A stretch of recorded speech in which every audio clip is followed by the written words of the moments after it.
Our guest this afternoon is Nigel Hunt, who we will all know as our products officer.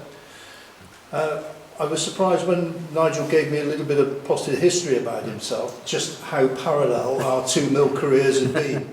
We both joined in the mid-early 70s. We're both quite active with the Midland area group, Mike Bryan, Haddon Low Level. I can't remember you from there, and you can't remember me from there either. So that's where it goes. And then you moved up to Manchester and were involved with the G-Tour group. So that's a pretty good provenance to kick off a lifetime in 2 mil modelling, really. And then you came back to 2 mil and have, would it be fair to say, concentrated on the etching process and building locomotives and latterly coaches as well. You'll probably tell us a little bit more about that. But so that, if you like, is a very brief history of where Nigel comes from. And you're going to talk to us today about locomotives, coaches, etching, and whatever else takes your fancy. Right. The CCTV is a little bit of an experiment, but we've done our best to set it up as well as we can. So I hope that's going to work all right. And thank you to Andy and Andrew for being the cameraman. The buffet that is left over is in the fridge. If anybody wants some more, please go and help yourself. And as always, at the end of the formal business later on in the afternoon, those that want to come back to the Willows are welcome to do so. And we'll probably be asking Andrew again to go back and open up while the rest of us tidy up here. And thank you for those who helped put the tables and chairs out at the beginning. If we could have some help at the end when we've done as well, that would also be helpful. Thank you very much. So, Nigel, the floor is yours. Okay, thanks. Right, well, hi everyone. First of all, sorry if I've got me back to you, but we tried various ways of setting things up, and this is the best way for me to try and present things to you as clearly as possible. If you can't see, maybe shout up or try and move around, get a better viewing place. After I've finished, if you want to sort of come up and have a closer look, then that's fine. One of the 2 of the models I prefer not to be handled, to be honest. They're a bit precious to me.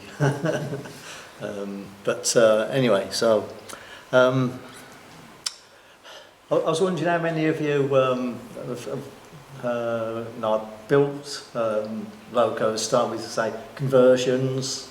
Yeah, quite a few of you. Yeah. Have any of you built kits from, say, etches? 1, 2, yeah. I did it wrong. So not quite so many. Is there any particular reason for that? Are you not interested, or maybe you're a bit sort of concerned that you maybe might find it a bit difficult? The kits are Great Western ones. No. There's an opportunity for you, John. yeah. Get your AutoCAD up and get cracking. Well, anyway, I'll tell you what. I'll get on with my sort of experiences and the way things sort of develop for me. But one thing I will say at the start is that I don't regard myself as all that sort of skilled. I'm an accountant by profession, although my dad was a tool maker. But I can be quite sort of determined, and I will persevere. And I think those attributes have helped me make some of these, all of these models actually, because building 2 mil locos, mainly from etched kits, isn't all plain sailing, it has to be admitted, but the more you do it, the easier it gets. And when I first started off, I'd have days of 3 steps forward, 2 steps back, or 1 step forward, 4 steps, 1 step forward, 4 steps back, as things became unsoldered, this sort of thing. Gradually, my techniques improved with practice, and thinking about what I was doing. And now most of the time I have, say, 3 steps forward and none steps back in a given day's modelling. Still have issues sometimes. I mean, valve gear sometimes can go pear-shaped with the best will in the world. But anyway, right, the first kit I ever tried was a Gem 4F white metal kit, a body kit, and managed to assemble that reasonably well. In fact, I think that's the best I've ever done with a white metal kit. I just do not like them. I don't get on with them at all. I find it really difficult to keep all the bits in the right place while I'm gluing them or trying to solder them and that. So I avoid them if I can. But the Gem kit came with, well, it didn't come with, but I acquired a Mike Bryant chassis kit to go under the white metal body, and I was completely new to all this. Of course, I was only early 20s, something like that, and never assembled anything like this before. And basically, it all went pear-shaped.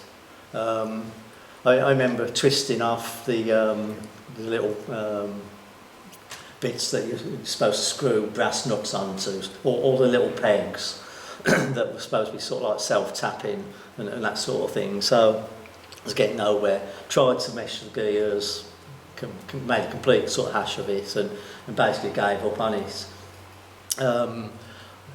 In about 1990-ish, I started to get involved with tree tour, and I took me chassis down to Dean Hall and met up with Mike Maithby, and you know, I explained what the problem was and all that sort of thing.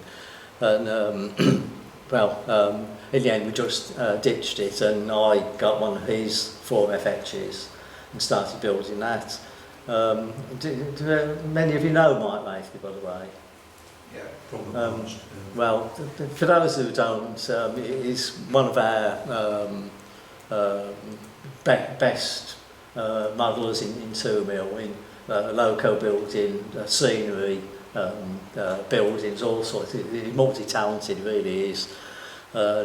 Anyway, fortunately for me, he was willing to let me go down to his house about once a week and gradually work through building the 4F kit. He acted as like supervisor, monitor and quality control. It was quite a revelation, actually. You do something, you think it'd be okay, and you look at it, oh no, that's no good, sort of undo it and start all over again, sort of thing. And that sort of taught me important lessons about quality control, that you need to be quite sort of critical. That there are some things that, like on the 4F, on the body, things don't completely sort of fit together as they should have done. And that's not important, but, well, apart from the look of the finished model. But there are things with chassis building that if you don't get those right, then you're going to have a chassis that doesn't really run very well. And it's going to be a bit sort of disconcerting, a bit off-putting, a bit dispiriting and that, really.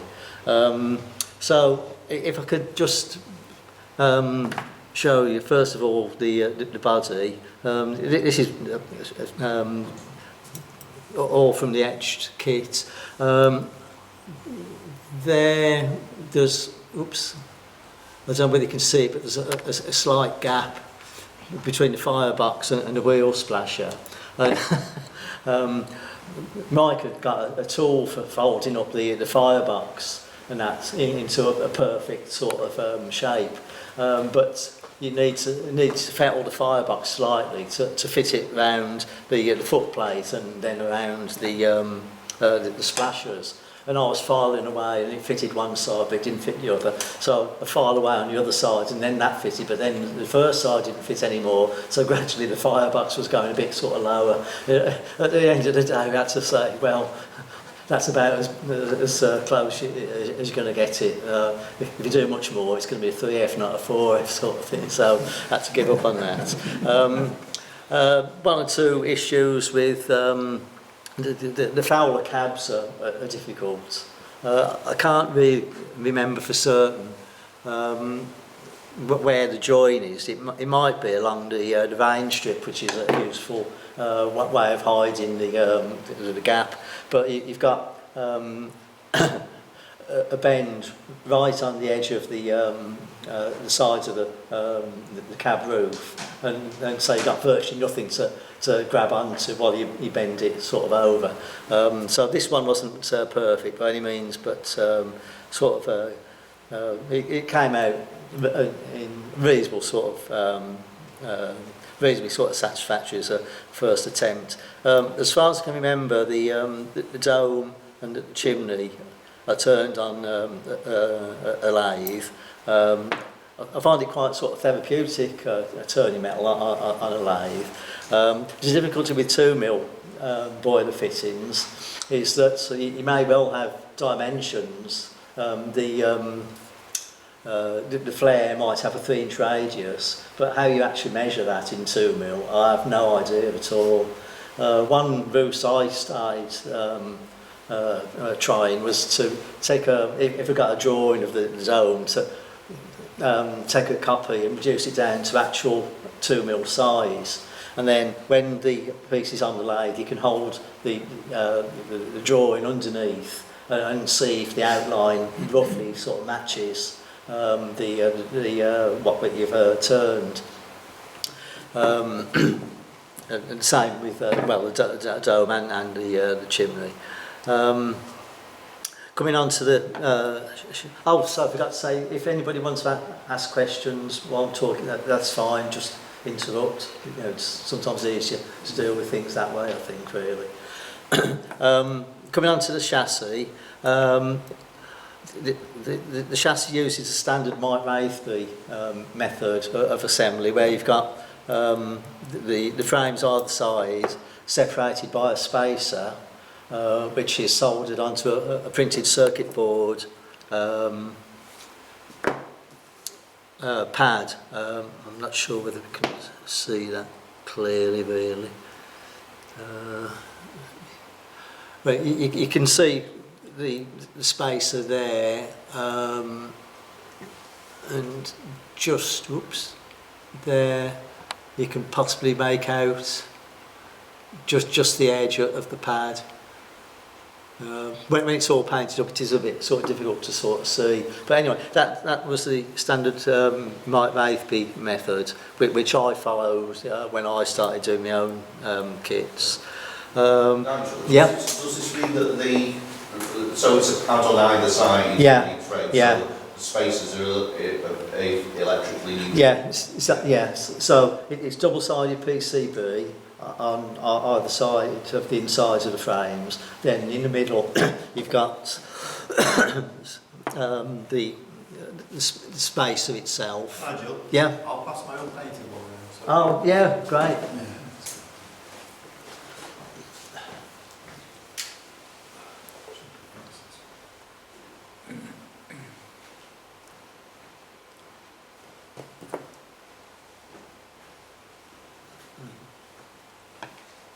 Just turn the lights off. Oh, okay, right.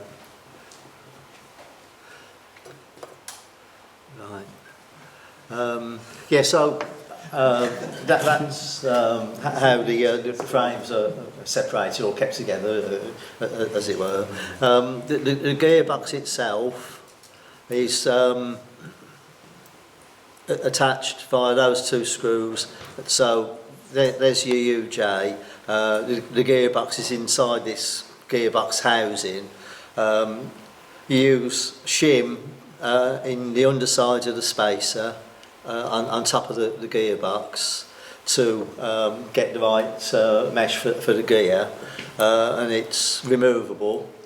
So if, for instance, say your quartering goes adrift, you can take the gears out, and then you've got a free running chassis that you can correct as necessary if you so wish. The UJs themselves, these are a version that Mike came up with. You've got some tube that goes on the outside of a piece of rod the rod has a slot cut into it, and then you have a wire UJ bent up that fits into the slot at either end. I've not got one readily available. Basically, it's a bit like a sort of dumbbell shape, just made out of something like 10 thou spring steel, so something fairly robust. I've got a whole box of these at home because getting the right length wasn't always all that easy, so there were lots of ejects. Of course, you never throw these things away because the next loco that you build, you might need just that length. Nigel, yeah. when you're doing UJs, Yeah. I remember reading somewhere that the principle works best if the angle of the drive at one end is perpendicular to the angle at the other end. Is Right. that of any relevance to us folding up a dumbbell from wire? It could be. I've never tried that. I normally have the dumbbell end, the ends in the same sort of plane rather than at 90 degrees to each other. So you're saying that sort of idea? Yeah. I've always made it that way. Right. Obviously works well enough. So. It seems to have. I tended to find that Mike knew a load more than I did about loco building, so whatever he said, I realised it was probably best to take his word for it. He was a clever bloke and very skilled modeller. On the tender, you can see that motor mount, it rocks. That carries the tender body, and because it's pivoted at the back end, you can see there where it's pivoted. That transfers some weight onto the drawbar between the loco and tender. One of the big issues with two-wheel models is adhesion. So any extra adhesion, especially on the back end of something like this where you've got a driving wheel sort of fairly close, that can be quite useful. Excuse me. Here we've got the 1219 foul harbour motor. It just about squeezes into a Fowler's tender. They're still expensive, foul harbour 1219s, but maybe the Rolls Royce of models of motors. When you consider the amount of time that you spend building your loco chassis, the cost of the wheels, gears, muffs and that sort of thing, then cutting corners by using very cheap motors seems a bit of a negative approach, really.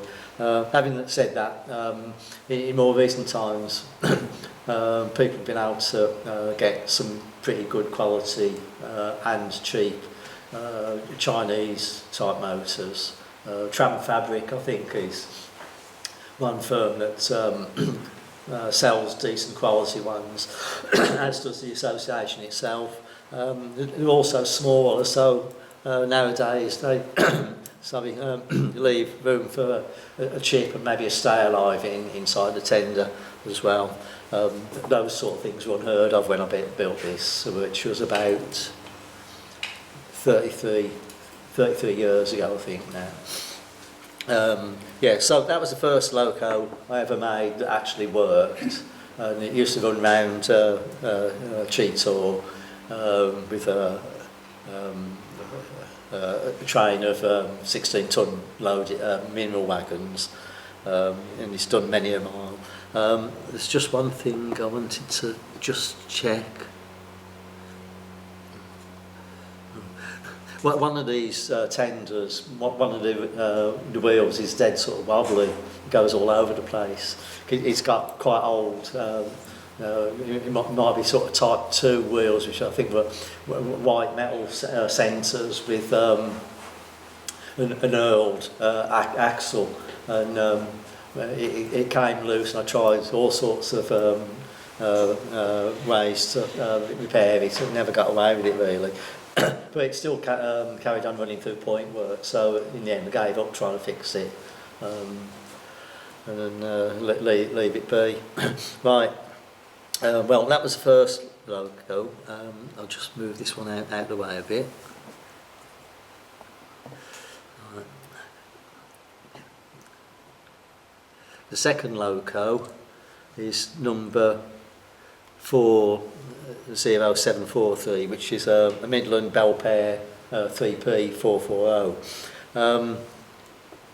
This, I made it by accident because I got, when I was about 18, I'd gone through an Ian Allen Loco spotter's book, listing all the Locos in there that I fancied sort of building. Even then I was having like silly pipe dreams, but anyway. So I'd gone through, Fowler 262, Midland 2P, this, that and the other. And I thought this was a 2P, but it's not, it's a 3P. And anyway, I got the kit, so I decided I might as well sort of have a go at building it. And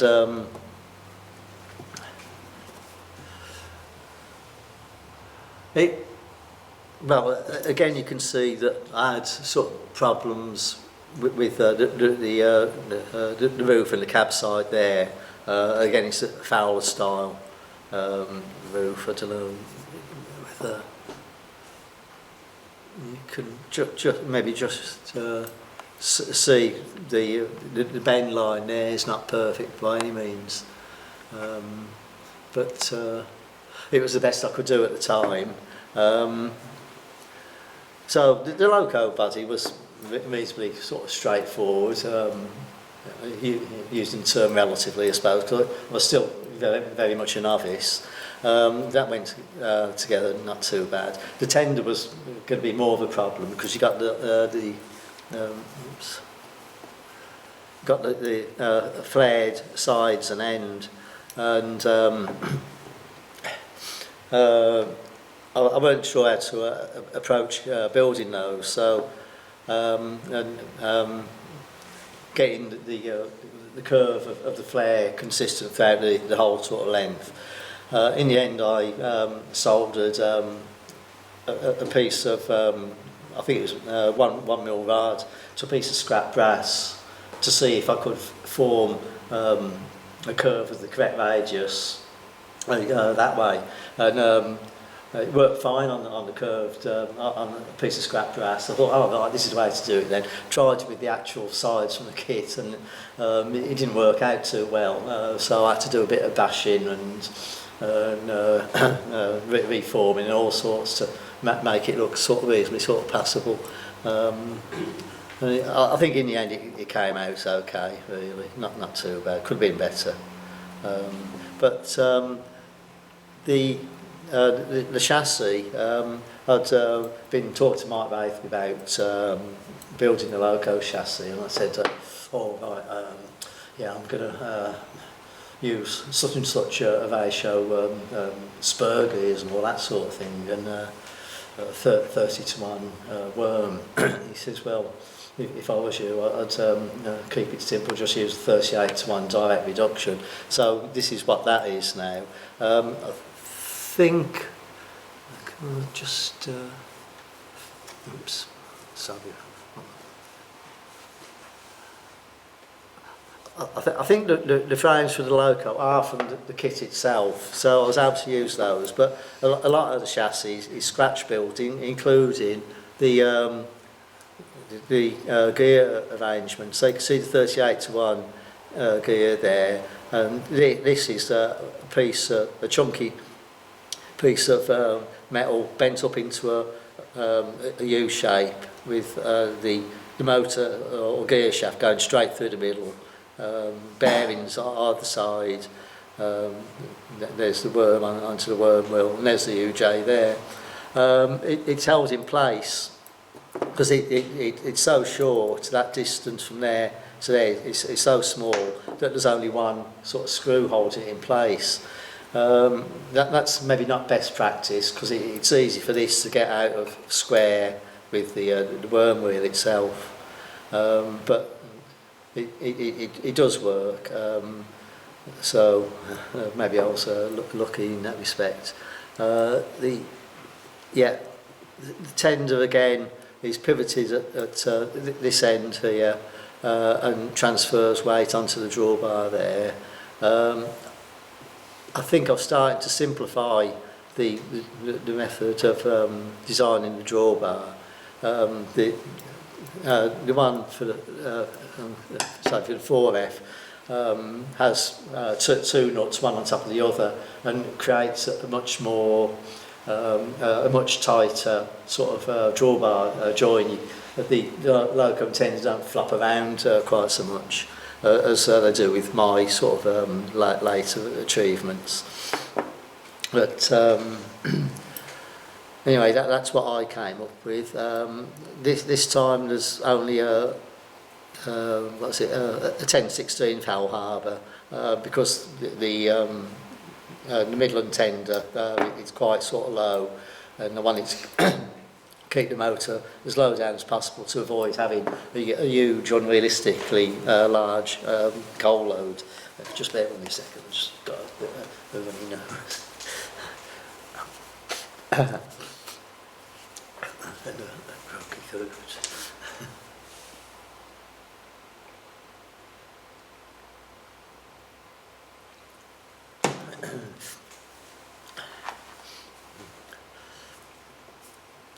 The tender bogie, it's attached with a screw through the centre of the bogie. That spring then goes over there like that, and then that screws up into the underside of the front spacer there. There's a little piece of tube as well, so the spring goes on the outside of the tube, and the screw itself actually screws it into the undersides of the smoke box, which maybe isn't the best design, because it meant that to attach the Loco body itself I had to use an offset a screw from the chassis to keep the chassis in place under the Loco body. There are better ways of doing that, really, I think, but that's what I came up with. But this Loco was basically the first one I'd built working virtually on my own. I had some advice from Mike Raithby, but I built it all at home. Again, not perfect, but I felt that my skills were starting to develop, through practice. Still having lots of bad days, but gradually improving my techniques, and that with soldering and other areas. Right. Oops. Have you weighted the body and tender, Nigel? Well, the Loco body, I fill the boiler with lead. Right. If it's a tank Loco, then also the side tanks. I don't tend to put any weight that I can in the tender itself, so all it's got is the motor. Okay. Right, okay. So yeah. it's probably not transferring that much weight then, if that's probably not, all to you've be got in honest. the tender. Yeah. No, I found that in general you can get enough weight just in the boiler and or side tanks if it's a tank Loco. Yeah. No, Yeah. you don't think so? Well, my coaches are very heavy, Alan. Yes. That's the problem, Yeah. Well, Mike Raithby had this problem. He got a load of coaches, and they're all brass sides, brass underframes, Yeah. loads of white metal fittings and that. And I think his Loco is either 260, struggled to pull more than about 4 of his brass coaches. Right. Yeah, yeah. I think if you had weight to the tender, I'm not sure how much difference it would make, because it will only transfer via that sort of pivot, won't it? You know, Yes, sort of thing. yes. And it would need to be further forward to make that much sort of difference. And there's not always that much room in tenders anyway, really. You know, I mean, it depends on the design of the tender to some extent, but you haven't got a lot of room at the front end. There is a bit. I mean, what difference it would make, I don't know. Concerning lead, I used to use bits of lead sheet from building work and chop it into little lumps, and then sort of load it bit by bit into the boiler. There's one thing to bear in mind, and that is the balance of the Loco. So with, say, a 440, you should probably avoid putting too much lead in the fire in the smoke box itself, because it's going to sort of end up weighting it down at the front end. Ideally, you want as much weight as possible over the driving wheels. So put as much lead in the firebox as you can, and some in the back end of the boiler. I think I tended to fill the smoke box with something like plastic card or something nice and light, to just fill the void and then add lead afterwards. Some people, I think people like John Greenwood, they tend to pour molten lead into some Loco boilers, or alternatively into some tube that they can then sort of fettle to slide inside the Loco boiler. You do tend to be limited by things like the gearbox and how much room that takes up.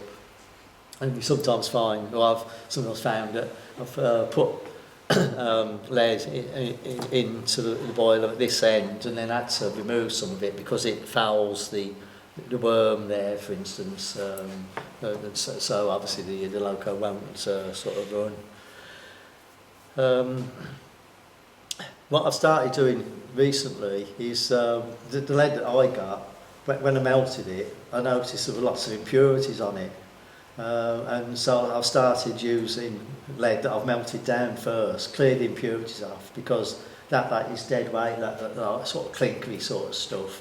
And so I've now started to use lead with a higher sort of density. I also bought some tungsten chips, which is denser than lead. It was quite expensive. I think a guy from Czechoslovakia, or the former Czech Republic, something like that. But if you're short of space in particular, then it's maybe a good idea to use tungsten weight rather than lead, because you get more weight in a given area. Yeah, so sorry about that.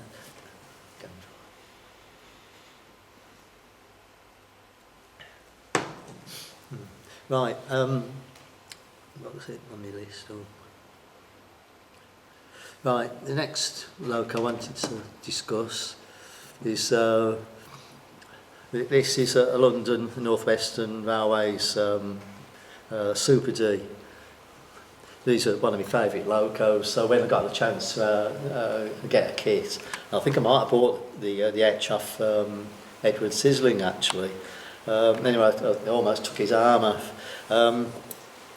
The only reason I've bought this Loco to show you is because when I was telling people down at the Manchester Club that I got this H, they said, "Oh, you'll never build that. This flare here, it's impossible to do," and because the on the kit itself, that part was just a thin sort of slit, a long rectangle of brass, virtually impossible to hold and then form the curve in it. What I did was I cut some brass tube in half, then put the rectangle of etched brass down the middle, and then put a piece of brass rod on top and squeeze it all together, and that did form the curve reasonably easily. What I really wanted to say was that people sometimes do say, oh, you can't do this. Well, it's one of those days where I was determined to do it, and I thought of a method, and it did sort of work in the end. Although, having said that, the flare on these tenders is an absolute sad. If possible, avoid modelling the London North West. The tenders are difficult to do.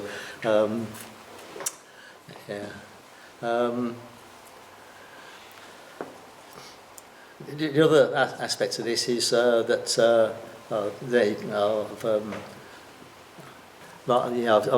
taken the gearbox out so you can see it running freely. This was the first one where I'd actually scratch built the chassis. I don't think I used the stuff on the kit. I had to sort of plan it all out, doing pencil sort of drawings. It's quite hard work doing pencil drawings. If you can use a drawing package, you can move things around and correct things a lot easier. The other thing was I made a mistake with some of the spacings, and found that one of the muffs fouled the gears, so I had to gradually reduce it in diameter by filing the flat, and then a bit further out file a bit more of it until the muff stopped fouling the gears, but got there in the end. Right, that's that one. Right. The next loco I wanted to show you was, this is a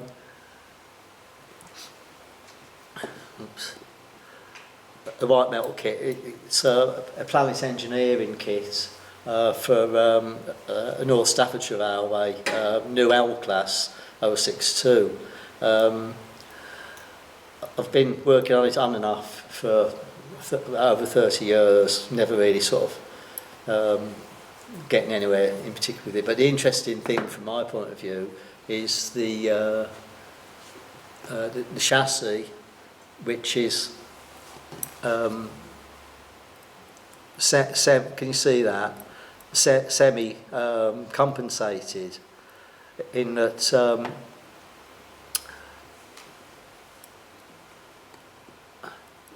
but both sides of the driving wheels will move up and down independently of each other. It's not fully compensated because the driving wheels don't pivot in the middle of the frames, so that you've got side-to-side compensation. You've only got lateral sort of compensation. But I was starting to get interested in compensation because I'd read about it in one of the editions of Model Railways, which was one of the best magazines of the mid-70s. It seemed to work okay. The other thing is you'll see that the motor is actually suspended on wires from the motor tags down to the frames, and then we've got a little bracket there that supports the motor at the other end, and when you look at it you think, well, that would never work, but it does run quite nicely actually.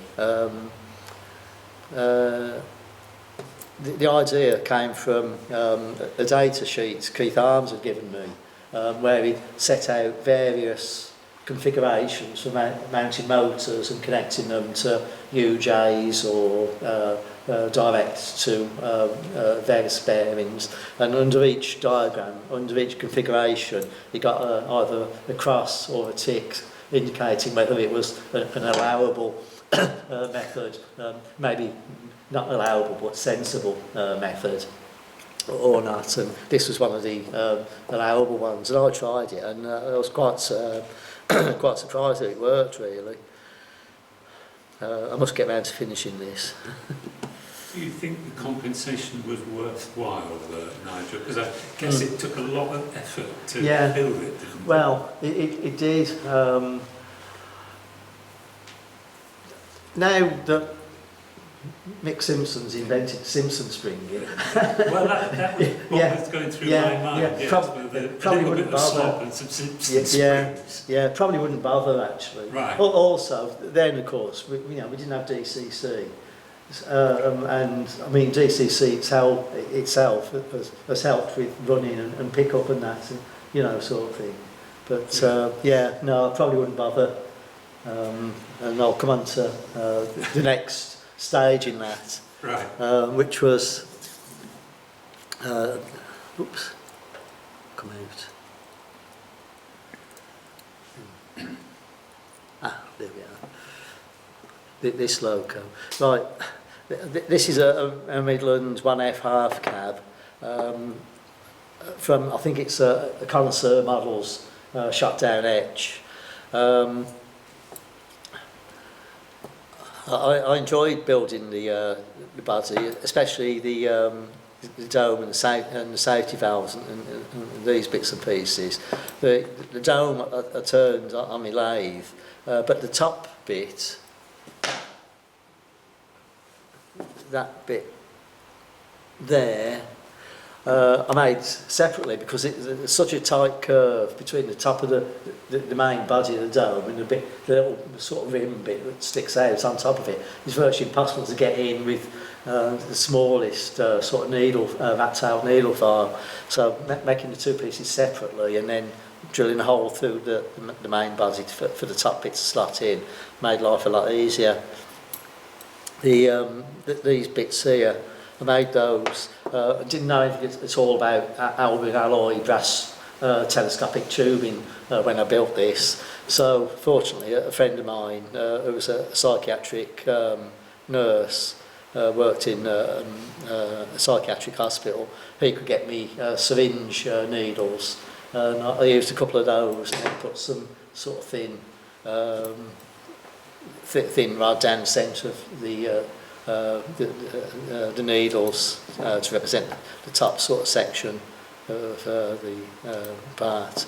But this chassis, this is something like version 3 or 4. I think it still uses the original side frames, but as I'd mentioned, I read about compensation, and I think I'd heard that John Greenwood had used compensation beams in one of his locos, and also read about it in model railways. And the beams are connected to 2 or more driving wheels, but they also have a pivot point between the 2 drivers, and that then is attached on the other side of the loco frames with something that allows either set of beams to rock on either side. So I put this all together, made the beams, and it wasn't very easy, and tried to run it, and it wasn't all that successful really. I think that the loco's a bit on the light side to run with that sort of arrangement in 2 move. You need a bit more weight to press the wheels down via the beams. So eventually decided to solder it up solid, still didn't like it, got rid of it, eventually moved on to Simpson springing, which is what this has got now, and then added a chip, but I've never really sort of got round to finishing this off.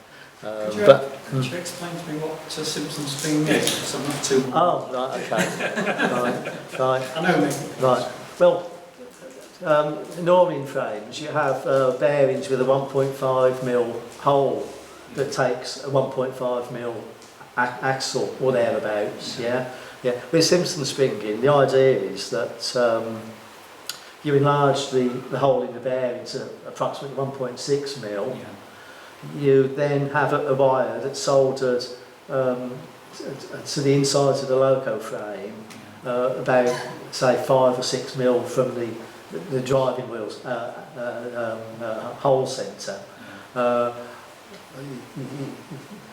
You have some wire that then bears down on the top of the axle, and because you've got a slight amount of play, the wire presses down on the axle but allows the wheel to go up or down. Now the idea is to improve pickup rather than to compensate for better sort of running. But it's a proven sort of system that genuinely improves pickup. You can do it on you could probably do it on all the driving wheels, but some people might say it's best to avoid the ones on the driven axle, because it depends what gears you're using. If you're using coarse, say the old 64:1 gears, there's a bit more sort of tolerance in the meshing with those, so they could probably cope with the driving wheels going up and down a little bit, whereas with 100:1 gear ratio, you probably haven't got that sort of tolerance, and so you might find that to make the Simpson springing work, the gears would be out of mesh, or would sort of slip every now and then. Okay.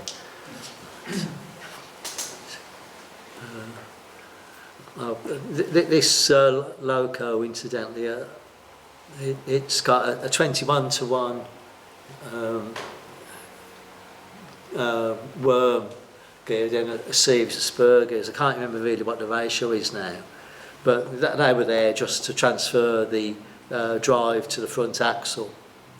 No, actually it's the rear axle, that is, yeah. And with, I'll just put it back together a second. With it being open cab, I was trying to hide as much as possible the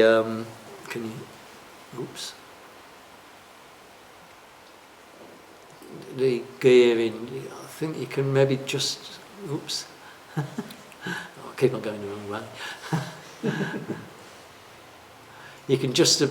You can maybe see a little bit of the gearing, but most of it's hidden. And it'd be a shame if the gears intruded too much into the cab, it'd spoil the appearance. Anyway, that's that.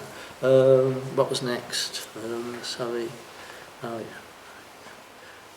One thing I was going to mention, originally this had an 8mm motor, and the boiler over the clothing is actually 8.5mm diameter, but that includes like the boiler wrapper that comes with the kit. So if you've got some boiler tube, then an 8mm motor is an incredibly tight fit. In fact, it was too tight, and I remember having to sand the inside of the boiler tube away to make the motor slide in. The other thing is, because the motor was so big, such a tight squeeze, I couldn't actually tighten up the motor on the chassis until it was inside the boiler. So that made getting the mesh right and getting the worm and the worm wheel directly in line a bit more sort of problematic. Not a recommended approach really. But you live and learn. Right.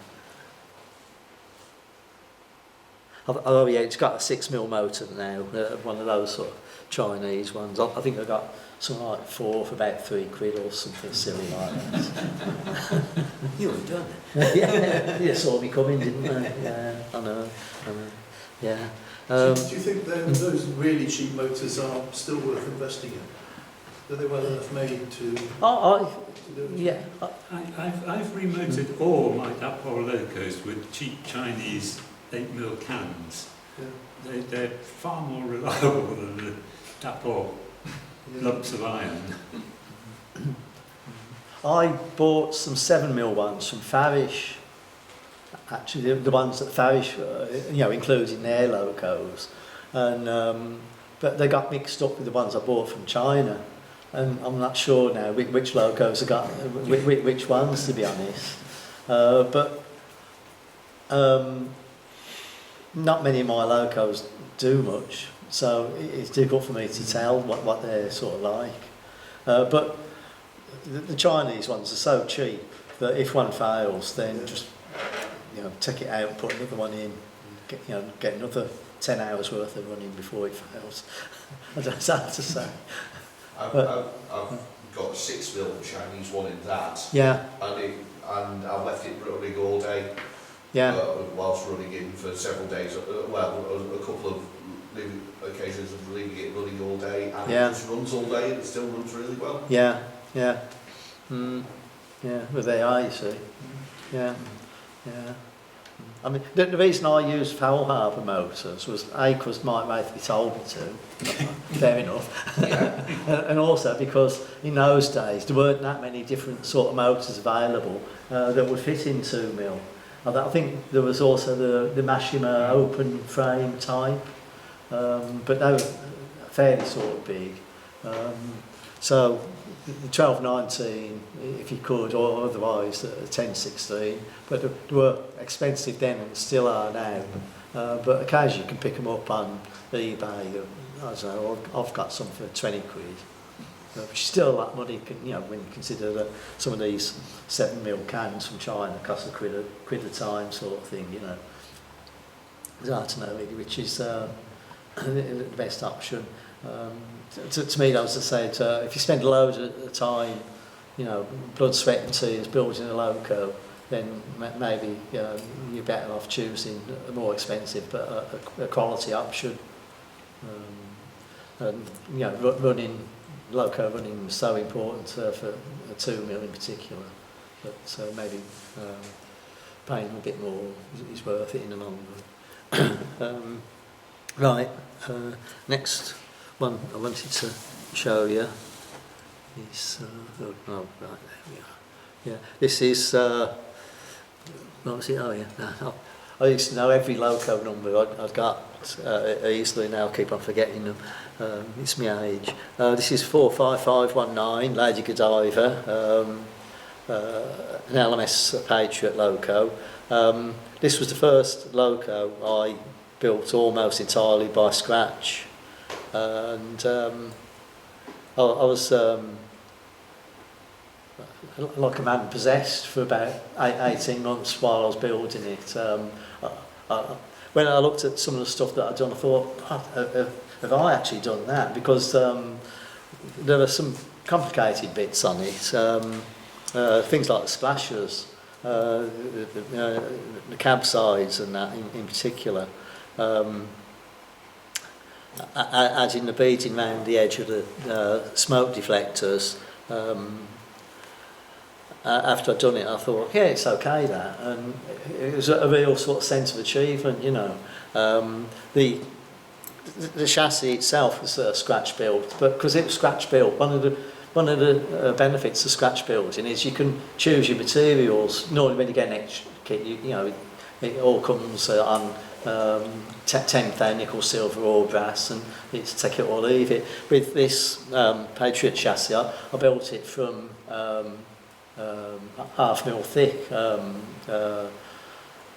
nickel silver it might have been, or I might have used phosphor bronze, I can't remember offhand now, but it gave it a much more of a chunky sort of feel and a much stabler sort of unit running. I remember watching it running around Cheetor, just the chassis itself, and it just seemed to be running really nice and smoothly, which was really good sort of good feeling. The tender sides, you can make out the rivets, What I did was cut out the sides and then mounted them on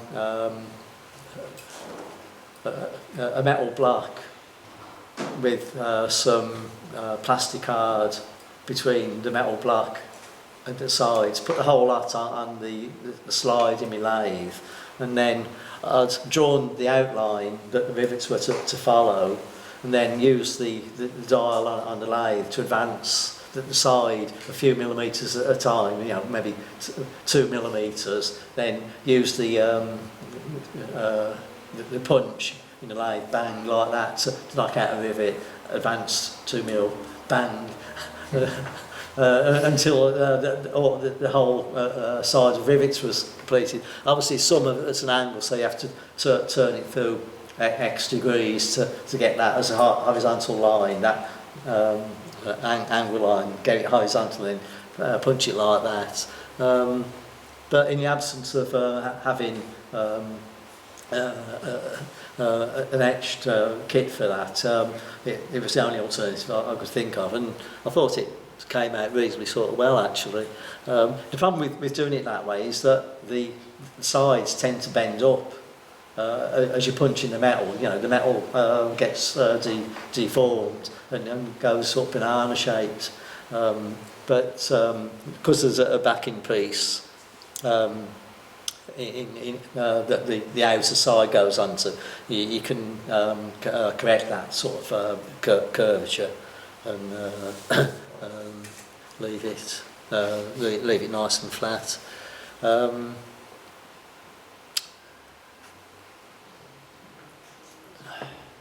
Not much else to say about that. I don't think. Did you, the valve gear, Nigel, did you fret that down? Oh yeah. The valve gear's scratch built as well. Yeah. I mean, I assume everybody's got a copy of Pete Wright's book on what's it called? Bits and Pieces. Yeah, bits and pieces. Yeah, and you use that for guidance. Yeah. No, I really was sort of, you know, like a man possessed. Yes. This had to be built. Right. I was determined. I mean, yeah, and yeah. I mean, you know, it's quite a sense of achievement when it came out. You know, done it, and it came out okay, sort of thing. You know, not too bad really, if I do say so myself. I think actually there are some bits of beading around the cab that might make the edge those for me. Fortunately, I did 2 sets because I gave him the wrong height dimension, and so the only way I could make it work was to chop the top of one set of beading off and then add it onto the top of the other beading with the middle bit sort of cut out. Yeah, the rest was largely my own work. So, right, that's that one. This is the last one now.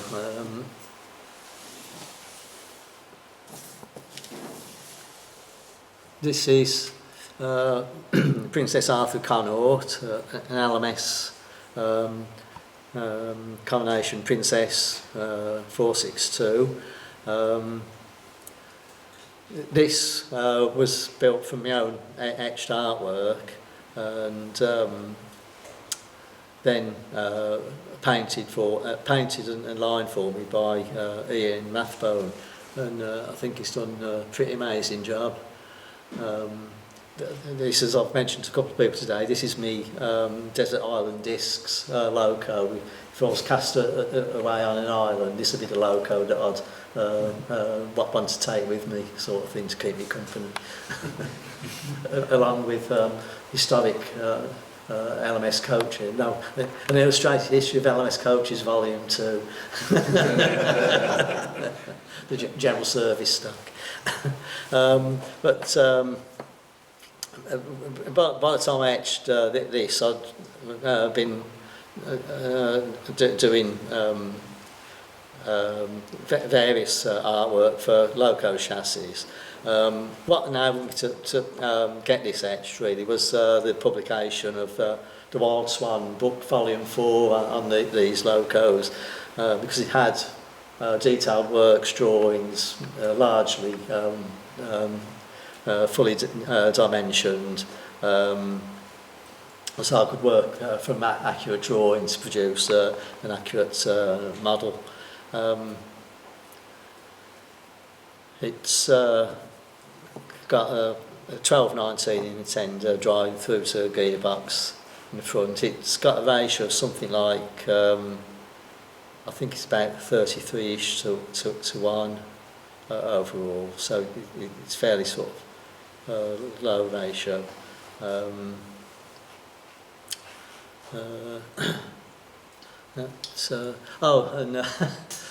One of the problems with locos like that is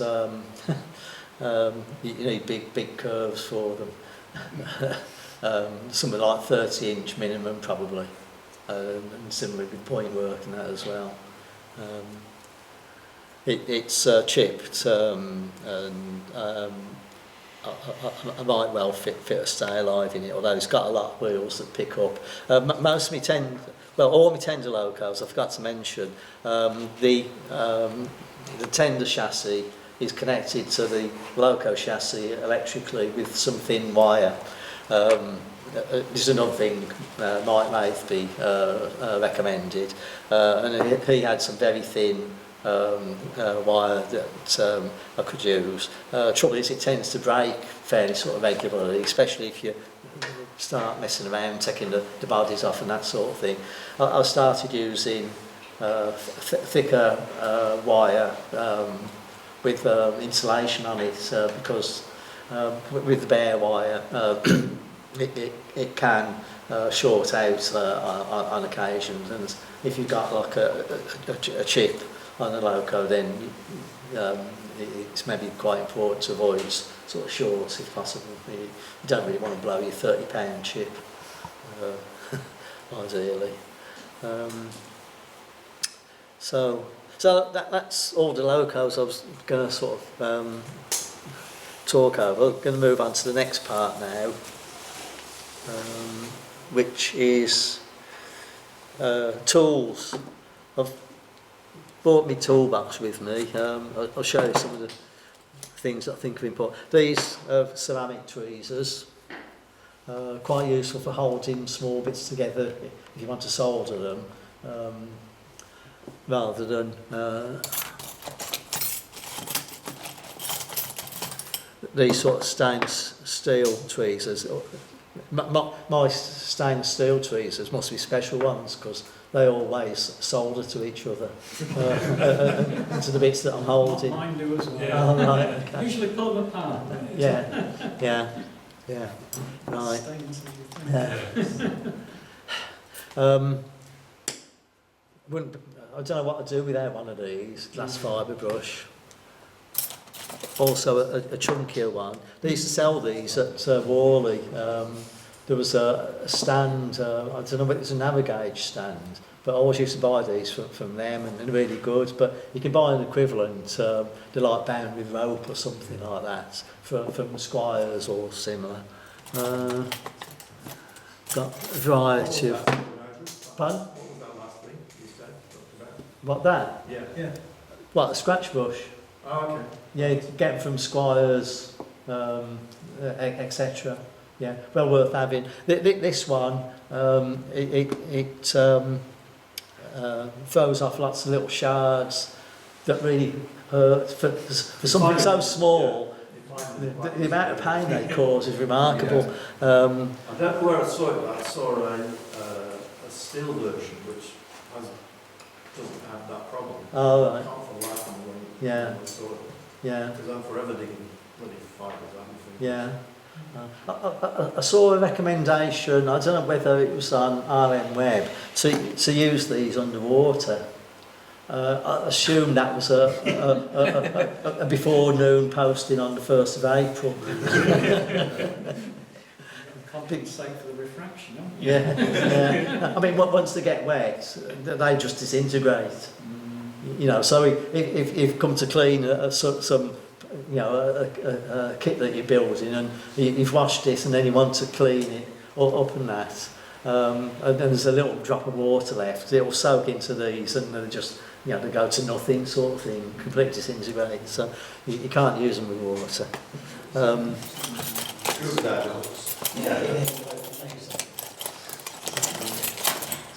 Oh, and I've got a small one for getting into smaller sort of cracks and that as well. Concerning cleaning, I clean what I'm working on regularly. It helps that I work in the kitchen normally when I'm building stuff. So the sink's, you know, a couple of steps away. But always clean any salt, any flux off models regularly. I don't like the idea of getting it all on my tools. When they have, they've turned rusty quite quickly, and it seems, you know, not the right way to work to me, really. Some people, you know, they're not bothered. It's up to the individual, you know. I mean, you do things the way you want to, don't you, at the end of the day.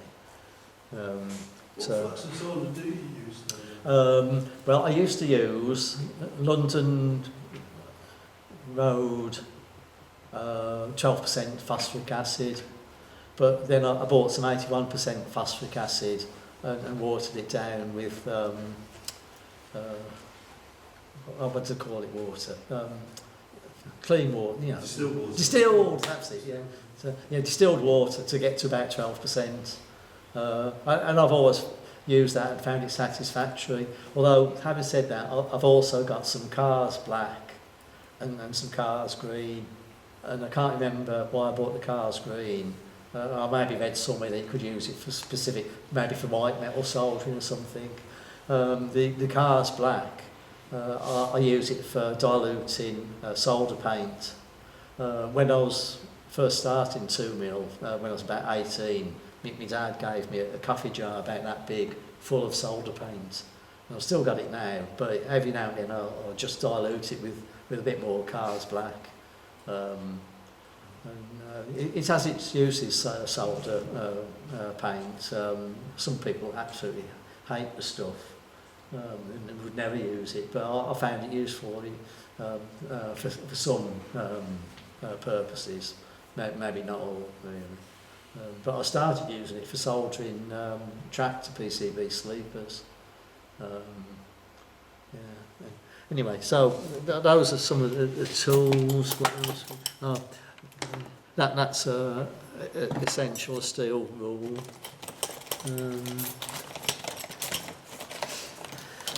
Another set of pliers. Another set of those are round nose pliers. Another set of pliers. I'm a bit lazy. I tend to use pliers for holding pieces of metal while I'm filing the solder tabs away. But I'm always careful to make sure that the tab is over that part of the plier, so it's actually supported. If let's say a piece of metal and the tab's there, you start filing there, then inevitably you're going to bend it and ruin the part. So you do need to be sort of disciplined with that. A set of broaches.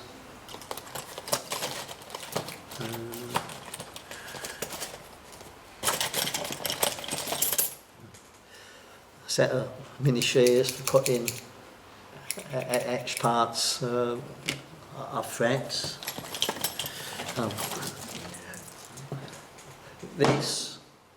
That is me part of my handrail, hand knob making kit, and it's 5 thou fuse wire. If you just bear with us. Right.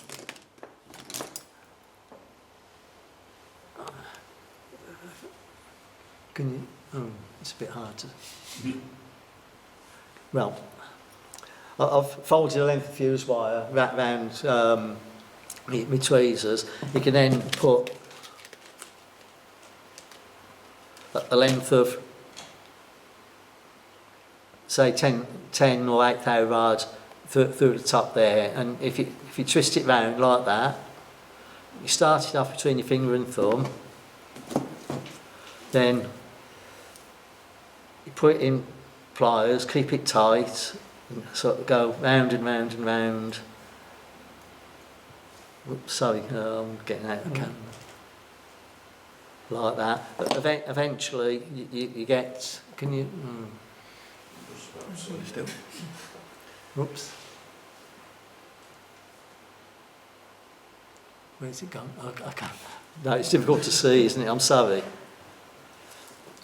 Down a bit. Yeah, can you see it there? No, that's better. Yeah, yeah. You get that there, and you end up with a tail that you can chop off, and then you put that in a hole in your boiler, and you've got a nice handrail knob, a bit better than the ones you can buy in the shop, which are a bit sort of too bulbous, really. There is a bit of a knack to these. The first few that I made are always over-tightened with the twirling round, and so just the top ring was left because the rest snapped off the tail. But eventually you get the feel for it, and by using thinner, say 8 thou steel wire, you can get a tighter ring that's better sort of snug fit on the actual handrail on the boiler or the cab side or whatever. They're quite sort of flexible until you solder them up. Once they're in position in the boiler with the handrail through, you can solder everything in place, and then a lot more robust.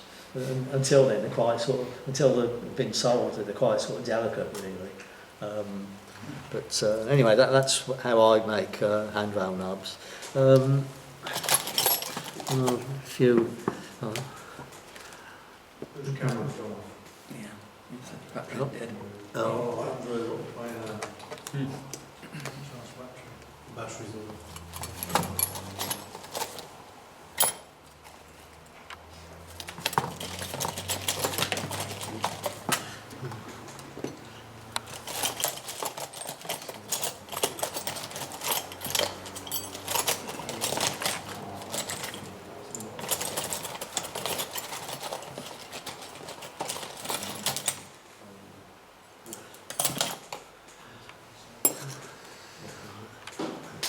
Oh, no.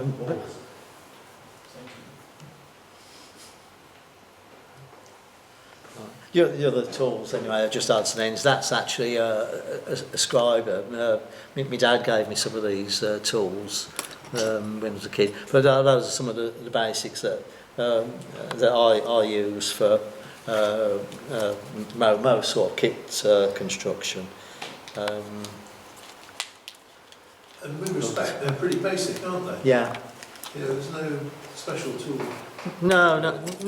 The only tool I describe as particularly sort of special, if I can find Only it. tool we haven't talked about is practice.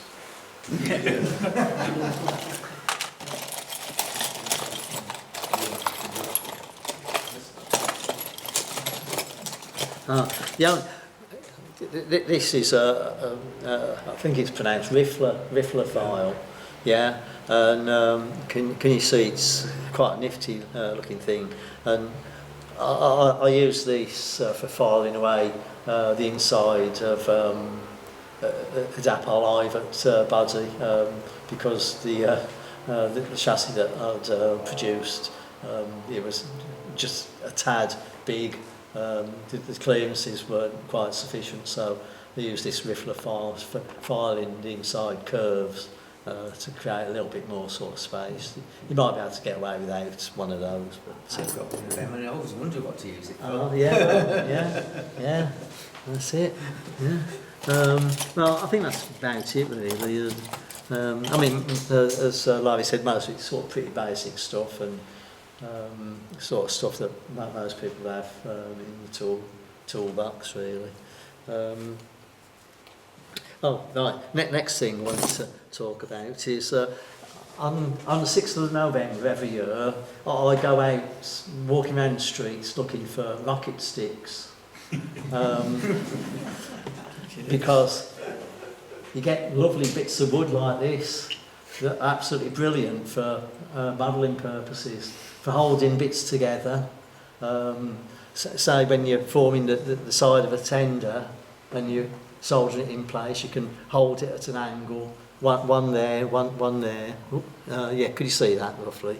Yeah. That one's got slots and that in it, or grooves for holding down boiler wrappers on tube, that sort of thing. Or that one's got yeah, you can see it there. Yeah, a slot along the bottom again for specific sort of purposes. But all these little bits are dead useful. I don't know what other people might sort of use as an alternative, but I find these invaluable.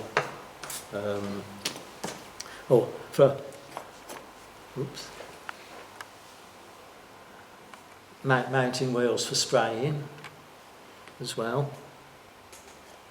There's some big posh fires in the fire supply that you look like as if from before rockets was. I think they come from NASA. In the latest SpaceX. Right, what was next? The other thing, I was fortunate, in this respect. A friend of mine, I can't remember why he gave them to me, but he gave me all these blocks of steel. He gave me about half a dozen like this, and about 4 or 5, about twice as long, and a bit sort of thicker. And again, these have all sorts of uses. Well, I use this one for putting drops of super glue on. There's a bit that's left on this one there, but you can use them for holding these in place round, say, a piece of work that you want to solder or glue together. Useful. Also as effectively a cutting mat, so you can cut an etch part on this and it's fully supported. That's one thing that you should try to avoid, is cutting parts off an etch on a flimsy sort of surface, because they can bend and distort if you're not careful. I haven't got a cutting mat, so I use things like that, or sections, rectangles of well, we used to call it Bakelite. That's how old the stuff is that I've got. With a cutting mat, there's a bit of give in that, and it's probably better to have something stronger than a cutting mat. Yeah. Another thing. If you go to your carpet shop and have a look at, or a kitchen shop, and have a look at the coverings they have for worktops, the old Formica type of thing, you get whole books of them. And you can throw them away when you've scored them a bit. Yeah. But they are hard. Yeah. And they're thin, and I think they're perfect for cutting that sort of thing down. Same principle as well. Yeah.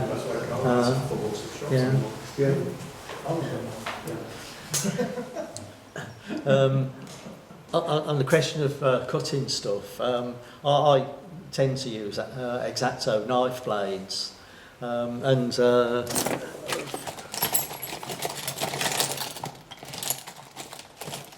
it from?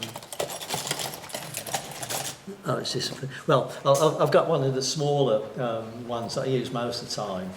One smaller diameter handles, but the old blades, once they've served the purpose, gone a bit sort of blunt, I keep them and grind them down. Into various shapes at the end. Some a very fine point for getting into corners to remove solder from kits I've been sort of building. One or two I've formed into chisel shapes, and are great for just pressing straight down onto the tab of an etched part to cut straight through it, especially when clearance that is tight. So it's worthwhile saving a few and grinding them down. Really, I'd recommend. What else? Right, well, I'll not go on about tools anymore, really. There's much else needs to be said. The next thing I was going to mention is some of the black arts of Loco building. Is everybody okay with soldering, would you say, or would you regard it as... Yeah. Yeah, I mean, all I was going to say was... I always use a 25 watt Antex for virtually everything with sort of standard solder and phosphoric acid flux.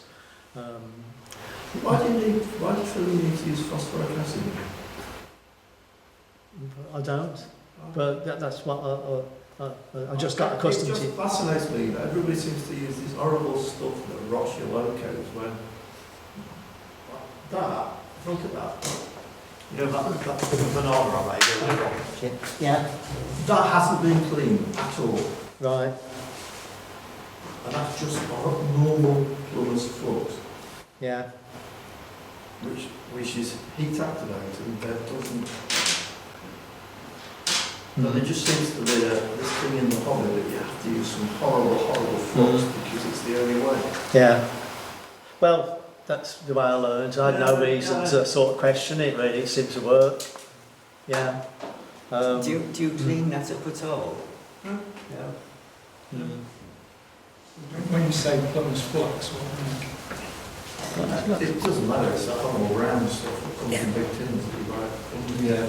Was it? It's that fluxite stuff. Flux? Yeah. Because fries do that, but then there's also layers like the stuff in the yellow plastic tub, which Evil stuff. yeah. They're not the same. They're not the same. I used to use it, and then sort of I don't use it anymore. Because it turned green and yes, walked off it a bit by Nigel actually.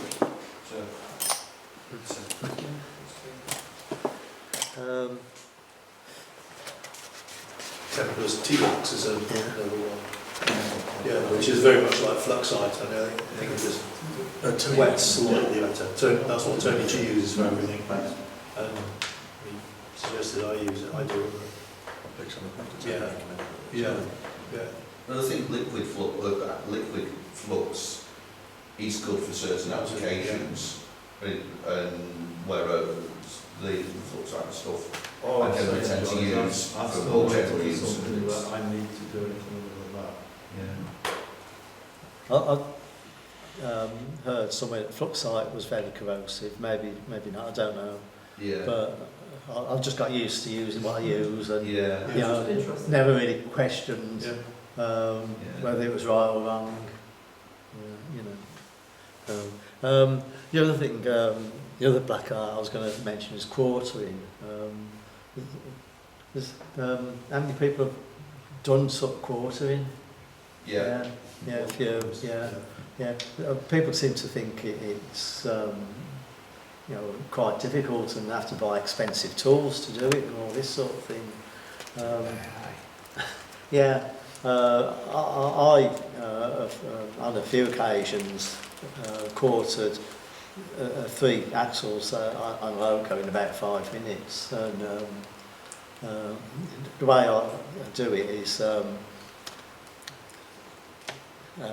set all the pins on one side in line with each other, sometimes say using a block, so can we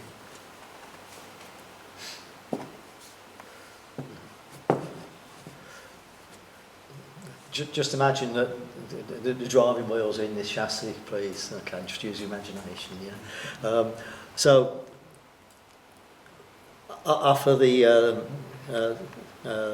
chassis with the wheels onto that side with the crank pins all hard down on the block, so that they're all in line horizontally. When if you looked along the line like that, you'd see them all perfectly in line. Then turn it round with the wheels at is it 90 degrees to the other side on this side,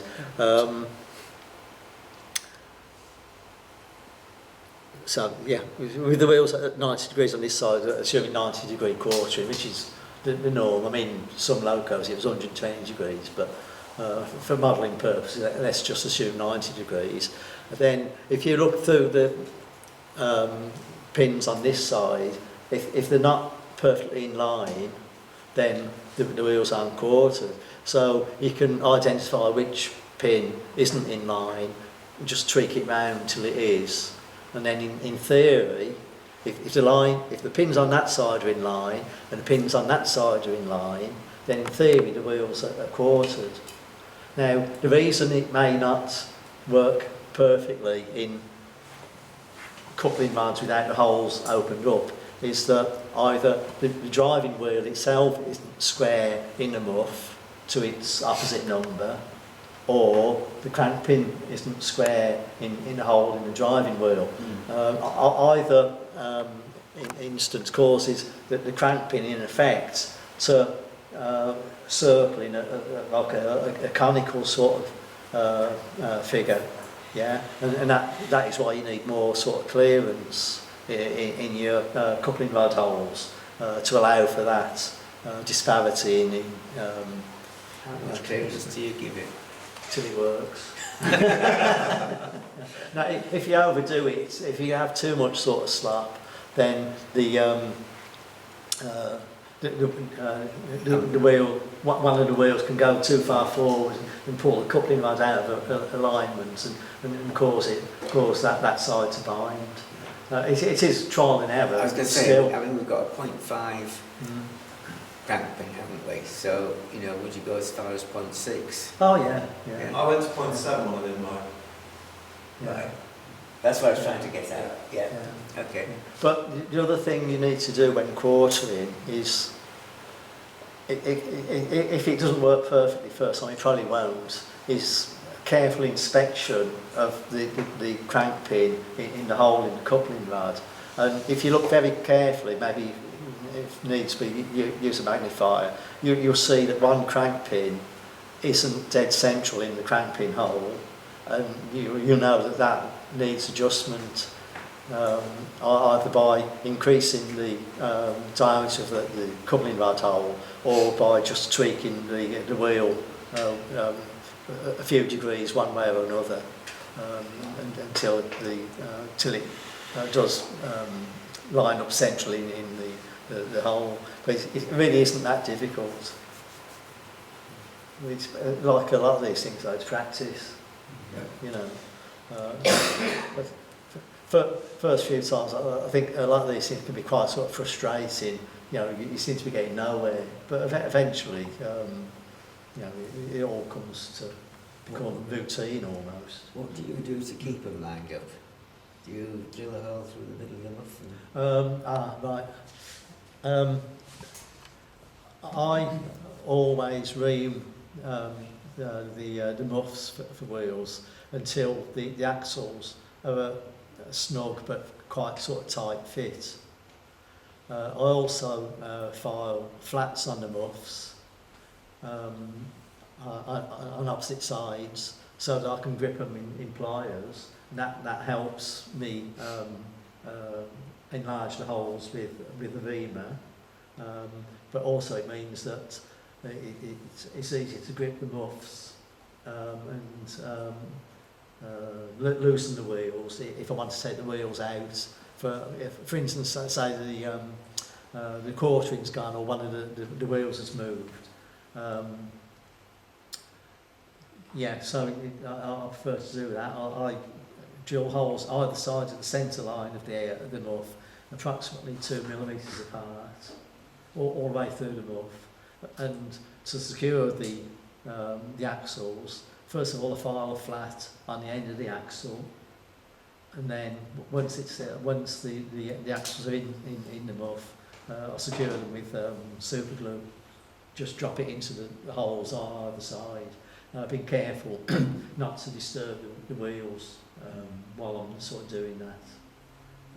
And with the flat filed on the end of the axle, it also provides a key, because I've had axles come adrift, which is bad news. depends which axle it is and what type of loco, but if it's the middle axle on one with outside valve gear and you've got to take the coupling rods off and return crank and that, then it's, you know, it's major sort of surgery, or so it seems. I mean, sometimes you can just tweak the wheels actually in situ and then re-glue them. Normally I find that I need to re-drill the hole for the glue because it's virtually full of, you know, hardened super glue, so you need to reopen it so you can drop some fresh stuff on. Where was it? Any thoughts about the old-fashioned way of using keeper plates or a split chassis, which Yeah. an axle like that? It seems a bit complicated to me, but I mean it used to be a common sort of method, didn't it? So I'm sure it works. I've never felt I needed to build or design etches like that, really. And the main benefit is you can actually take the wheels out. Oh, yeah. That when while you're building it. Yeah. Well, yeah. I mean, that to remove the wheels can be useful, but if, for instance, you've got like a gearbox that you can disconnect, then the wheels will be free running. You know, and maybe as long as they're free running, you've okay. It depends what you want to take the wheels out for, I suppose. I mean, because they've gone out of fair. Yeah. I mean, I tend to paint the chassis before I put the wheels in, but I have painted the chassis afterwards. And I spray most of my sort of stuff, and because it's such a thin layer of paint, if it gets in anywhere, it's easy enough to just work it loose with, you know, finger pressure on the wheels and that, or just put them on a piece of newspaper, run them backwards and forwards like that till it all frees up. And I've done that with valve gear as well, painted it in situ. I think the answer to that question is how many times have you taken wheels out of your locos? Countless. Really? Oh yeah. Yeah. I sometimes put them in. No, I mean once it's built. No. Because that was the argument for doing that type of thing, wasn't it? So you can take it apart. Yeah. Oh yeah. Yeah. Well, Maybe. I think it was when you were building it, particularly if you have valve gear, cupping rods and so on, each time you put a rod in, you had the opportunity to take it out, feckle it and adjust it till that rod was fixed, and then you Got got to compensate for inability to drill through holes in a straight line. Yeah, there you go. Yeah. And then to paint it afterwards, I suppose. Yeah, I'd say maybe I don't know, half a dozen-ish sort of times. I can't say for certain, to be honest. Do most people paint their wheels, or do people etch them? You know, do black etch on them? Well, I always paint my wheels. Yeah. Depends whether they're black or not, I suppose. Depends whether they're black or not, I suppose. True. Some of the earlier liveries are Yes. pretty, aren't they? The blackening never seems to have made it quite black enough, in my opinion. So even when I blackened them, I've ended up putting some paint on afterwards because it didn't look quite right.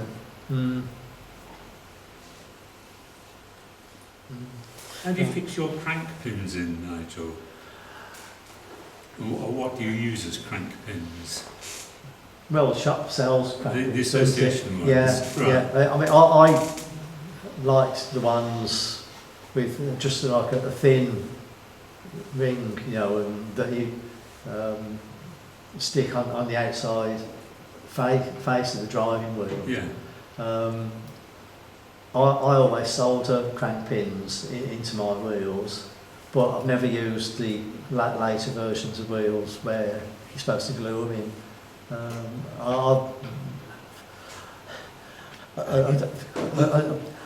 don't know why what the thinking was behind wheels where you have to glue the crank pins in, because you still surely need to solder the crank pin washers on top of the crank pins afterwards, which can destroy any sort of super glue bond. I've never used those sort of wheels. They're very expensive anyway. I think I built virtually all the locos that I wanted to by the time those wheels appeared.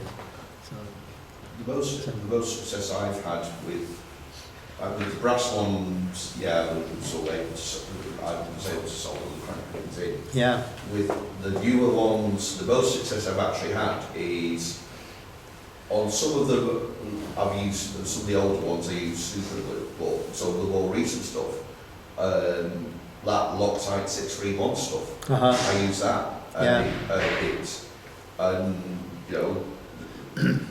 can't forget, touch wood on the ones that I've done with it so far. It's been a lot better than super glue. I think that there were, maybe it is this Loctite stuff that are more heat resistant, and I'm sure that these current wheels that were designed by clever people, that they must have thought, well, why can't you solder onto them? The material doesn't take solder properly, I don't think. Well, I soldered mine in on the J50. Oh right. I didn't know you didn't supposed to solder them. Are we using plumber's flux? I was actually. Yeah, but they are, I think so. No, I don't know, Actually, it's what I got from Laurie. Right. Yeah. Particularly when you're fitting the return crank for Walsham's valve gear, you need to solder it. Yeah. Because you don't want the thing to move. No, absolutely not. Once you set it up. Nightmare. If that crank pin comes loose, you're in trouble. Then, because it looks a bit odd, doesn't it? The return crank's not going round. It does. Weird. Right. What else was I going to talk about? Just one more sort of tip. When I was undoing all these locos, I was thinking, that tip about filing flats on the heads of these screws, why didn't I follow it? But after a few years of struggling, picking up screws and then dropping them all the time, I eventually started filing flats on either sides of the heads of screws, so they're a lot easier to hold with your tweezers. Sometimes you might be in an exhibition and you're doing something to a loco, and the last thing you want to be doing is dropping screws and losing them. So it just makes life a lot easier filing flats on screws, in my opinion. The last thing I was going to mention was I always use GIF on loco chassis to free up the axle holes and the valve gear, to get rid of little bits of solder that may have smeared on the inside of bearings or on the inside of valve gear joints, that sort of thing. And because it's an abrasive, it really does sort these things out. It's noticeable how if you set up a chassis to run that's a bit sort of sticky, and you apply GIF to the various parts on it, after a while you can sense that the motor starting to run more easily as the GIF does its work, GIF or SIF. Same thing. The only word of warning is that you should be careful to clean everything off thoroughly afterwards. Otherwise you're leaving an abrasive in areas where it shouldn't be, and it's going to wear out axles or bearings quite a lot quicker than should be the case, really. In particular, if I've GIF'd a chassis, I normally clean it in a sonic cleaner afterwards. Good piece of kit to have. Apart from cleaning out all those little glass fibre shards, that they sort of clean out all little bits of sift that you don't be able to rinse out under a cold tap. Do you mean you can put your fingers in there to get rid of all the shards as well? I've tried that, actually. That's a good idea. Do you say once that you've got like a special, I'm sure with you or possibly Edward, we've got a special like motor that you use for... I've got a slave motor. Yeah, that's it. Yeah, it's a cheap old motor, and it's just got a huge eye at one end. Yeah. And I try and connect, try and connect it up to a chassis rather than using a foul harbour to do this sort of work. I want to keep those for real running, but having a slave motor can be useful. I mean, it can be awkward setting up a chassis to run in, with the wheels in the air, to do a bit of like jiffing or siffing and that. You've got to support either end of the chassis somehow or other, and then sort of allow it to run. So the slave motor is definitely useful. Yeah. It used to be suggested to use brasso, didn't it? To Same to reason. just take the very Same high reason. end, rub Yeah. the salt in the Yeah. same way. Yeah. Oh, it's also a way of lapping the gears. Yeah, Yeah, toothpaste was another. yeah. Yeah, but don't use Jif to clean your teeth. No.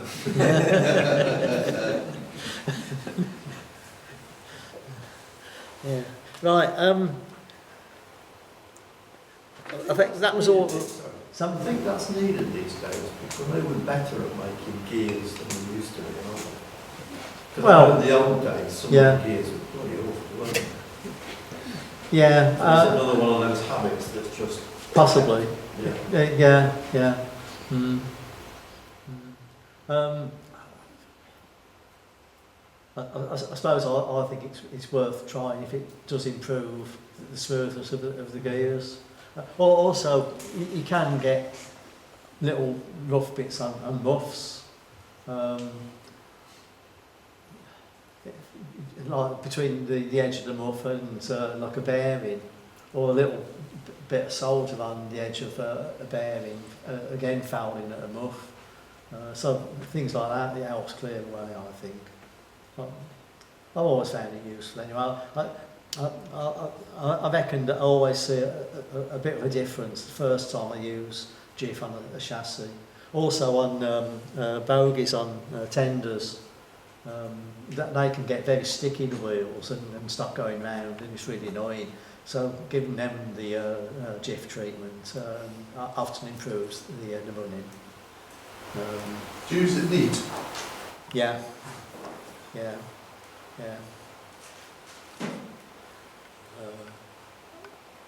I think possibly had one or two occasions where something's been so stiff that I've had to, that a motor wouldn't actually run.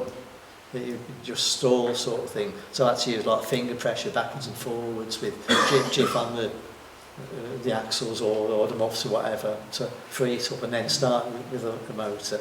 And that's another reason for using a slave motor, so that you don't end up destroying or damaging a decent one. Right, what was I going to talk about next? Well, I was going to just mention a little bit about etching. The reason I started etching was just get the coach. My first love really was always coaches, I think, and there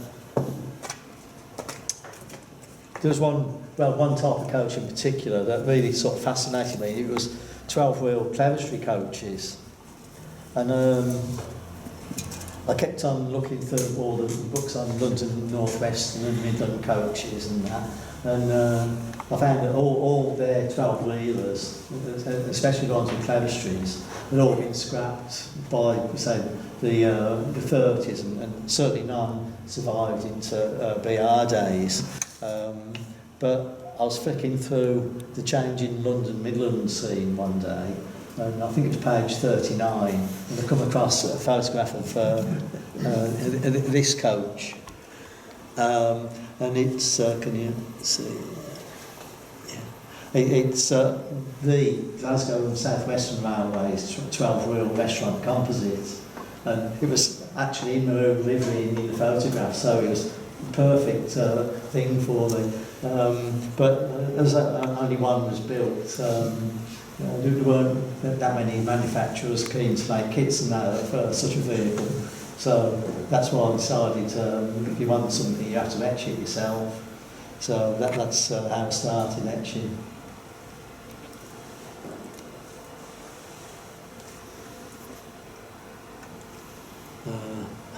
I must say I had quite a lot of help from the Glasgow and South Western Railway Association with information. But the drawing actually is, I think it might be page 43 of historic carriage drawings. I may be wrong now with some of these. It's a long time, and I'm old now, so I forget things. But yeah, I mean, that was interesting, etching that. I think the second thing I etched was the chassis for Pico Jubilee, because we got one running on Cheetor, and I can't remember what it was Mike Raithby's Malta GC, I think it was. And I don't know, I think we were maybe discussing the chassis. Wouldn't it be a good idea if someone etched one? So I thought, this is a good way of getting sort of logos up and running fairly quickly, because you've already got the buzz in there, that's the hard bit. So I thought I'd have a go at designing the chassis, and that's how it all started. As my kids go, it's fairly sort of basic. The thing is, you learn through experience, and things like the 4F and the 8F etch, they're kits of parts for scratch builders almost. I mean, Mike Raithby didn't believe in namby things like tabs and slots and that for locating parts. That's far too easy. For somebody like him, building these kits is a whole sort of thing. He's so skilled. But for us, less than mortals. But I think with kit builders' approach to etching, some are a bit lazier than others. But sometimes you have good ideas about making life easier. All the etches that I've ever made for locos that I personally wanted to have a model of. So it was in my interest to do my best in terms of making them easier to build. Whether I have or not, it's not for me to say, to be honest, really. But all I can say is I've done my best. And if I've had an idea that I've thought would make life easier, then I've tried to use that. Other things that make life easy, maybe aren't included in my kits, because it never occurred to me. I suppose also some things you think, well, the average model should be able to do this, so that will be okay, sort of thing, It depends where you put average modelers. Well, yeah, that's true. What did you use for the roof on that couch? Is it a grass roof or? Well, it's a long time since I built it, but if I remember rightly, it's a BH Enterprises BR Mark 1 plastic roof, split down the middle, and so if you're looking at it like end on, the two halves are then sort of twisted round bits, and then joined in the middle, and then the tapestry itself, the sides were on the edge for the coach. I think it's got a solid centre, and then it's a plastic card top, running the full length. If I remember rightly, I think that's how I did it. I've used that technique on Midland coaches as well, with the BH Enterprises coach roof, because the curve of the cant rail is quite sharp, and it's just about perfect for things like Midland style coaches. Just that section that just before you get to the cant rail, just it curves round. Yeah. The tedious way is filing plastic hard, Yeah, which I have done. yeah. Like, Only once. well, that's right. Well, that hasn't quite worked. The alternative, I mean, Chris Higgs has drawn a number, I mean, they're not available anymore on shapeways, I suppose, but he drew quite a few tertiary roofs. And he did do some resin mouldings at one time, which I have hacked about to make Midland clerestories. There's one in the box over there. As well as Nigel's chassis for Jubilee. Oh, yeah, which I probably got not long after Nigel first produced it. I finally finished it this year.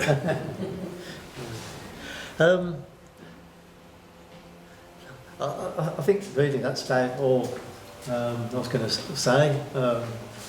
We've got a solid 2 hours there, Nigel. Right. Well, I didn't realise it'd go on, so I'm ever so sorry.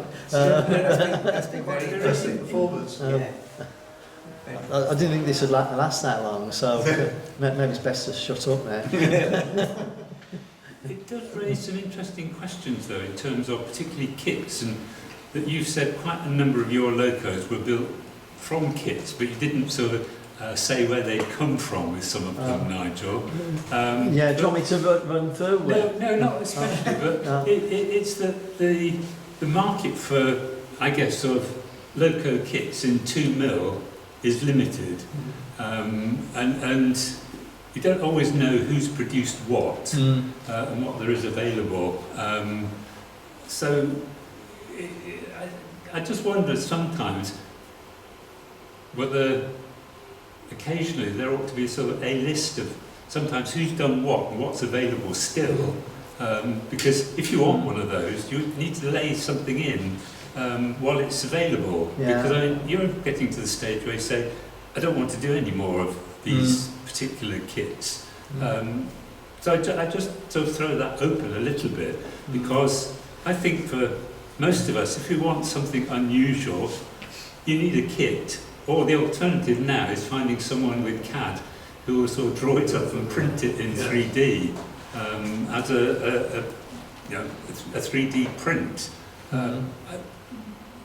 We go down a whole different route then in terms of what you get in terms of the weight in the loco that you have.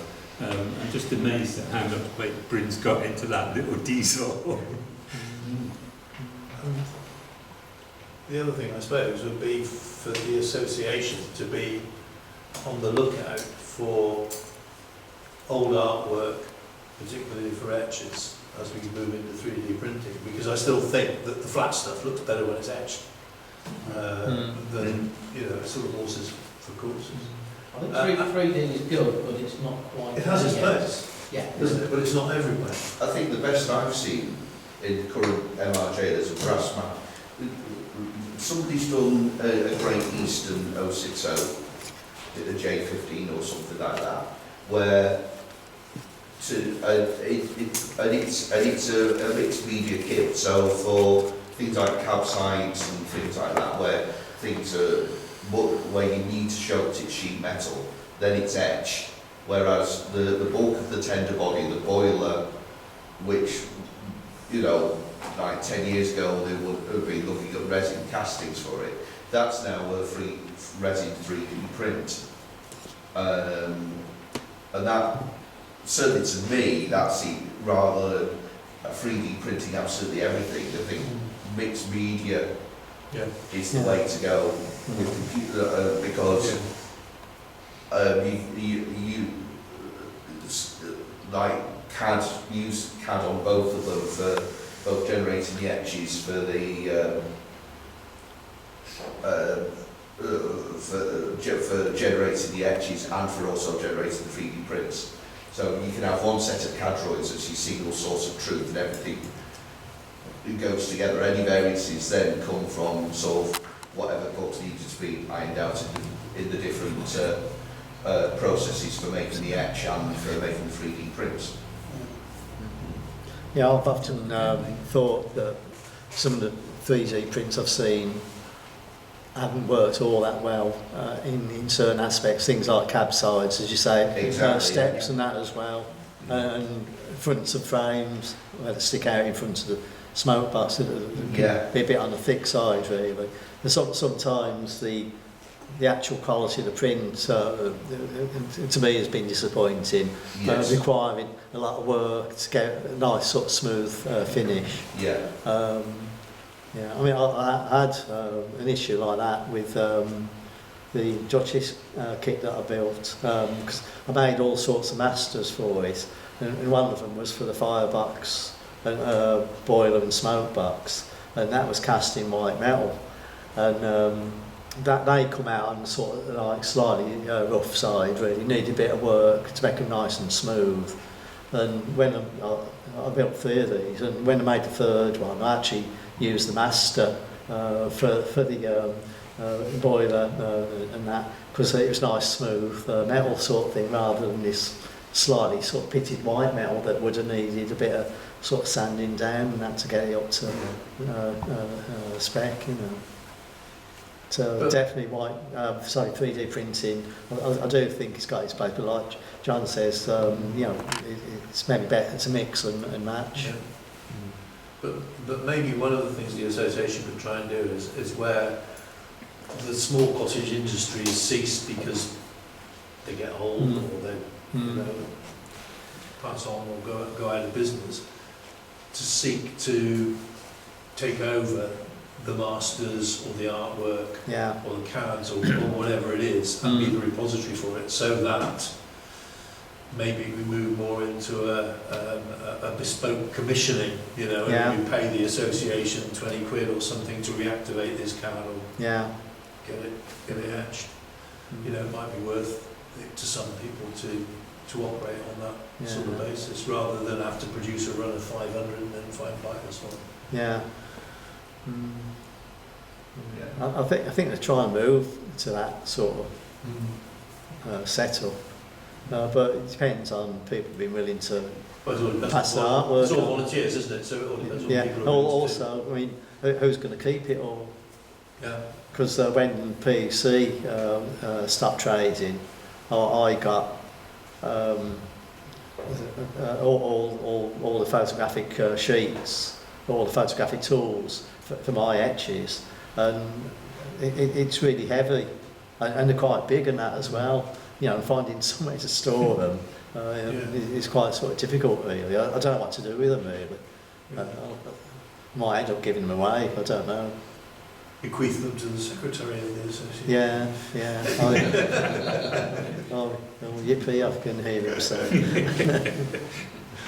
Well, Nigel, thanks ever so much. It's been interesting. It's been lovely to see some of your work close up as well, and all sorts of little tips and ideas in there. And you've come quite a long way to spend your day with us as well. So we really appreciate that. We hope you've enjoyed your day. Yes, thanks. Enjoyed your meeting with us too. Yeah. Thank you very much.